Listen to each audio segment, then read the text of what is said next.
acquisition, what distinguishes the acquisition of language 1 from that of language 2 is fossilization as being a characteristic of language 2 acquisition. What is fossilization?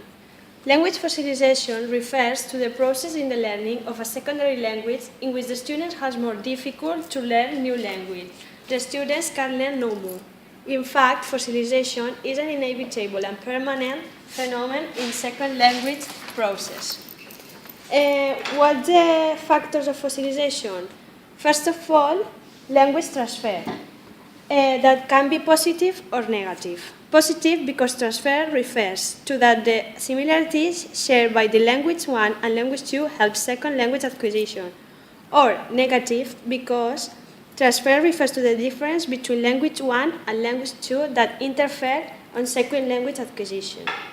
The second characteristic, training transfer, refers to the effect that knowledge or abilities acquired in one area have on problem solving or knowledge acquisition in other areas.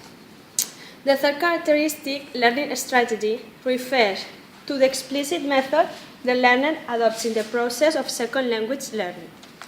The next characteristic, communication strategy, is language 2 knowledge and using have been in the same level. Because if the learners only stress the cultivation of communicate competence but neglect the language competence, her or his language competence can also be easily fossilized.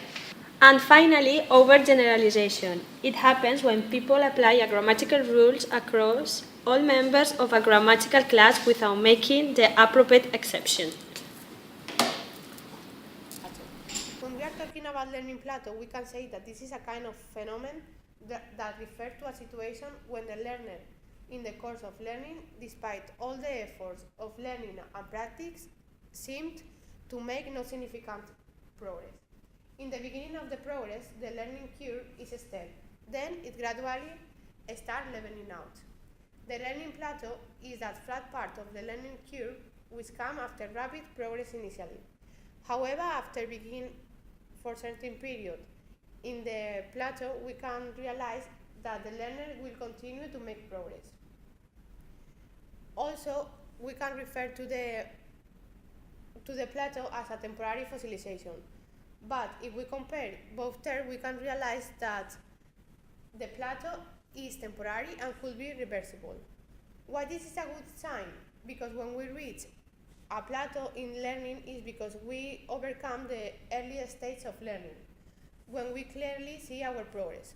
However, when we are in the intermediate stage of language learning, we need to consolidate and think about the success of our learning.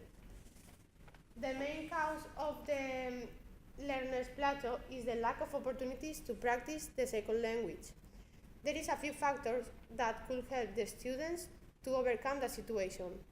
The awareness of plateau, the determination to improve, the change of attitude, the interaction, the feedback, and to pay attention to the particular aspect and uses of the language could be some of them. To sum up, if we would like to overcome the situation, we need to be exposed to the second language and to have interaction with the speakers. Also, we need to be aware of the plateau. We need to be high motivated in order to take some risks and believe that we can solve our learning problems.